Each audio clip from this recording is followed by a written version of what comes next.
এই মুরগিটি দৌড়ে আসে ডিম পাড়ার জন্য। ডিম পাড়ার পর মুরগিটি তাকিয়ে দেখে এটি স্বর্ণের ডিম, তাই মুরগিটি ঘাবড়িয়ে যায়। যা করলেন জীবনে ও পেয়ে গেলে দিবনে।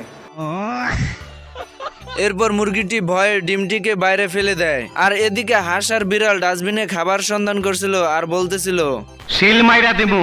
হঠাৎ হাঁসের পায়ের সামনে স্বর্ণের ডিমটা এসে পড়ে, তা দেখে হাসে খুশিতে বলতে থাকে, মান্দার পোলা, তুই কি আমারে ফুটপাতের মাস্তান ভাবছ?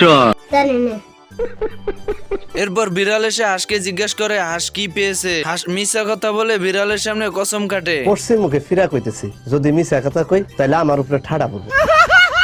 এর ভিতরেই বিড়াল স্বর্ণের ডিমটা হাঁসের পায়ের উপর দেখে ফেলে। স্বর্ণের ডিম দেখে বিড়াল লোভ সামলাতে না পেরে ডিমটিকে নিয়ে যায়।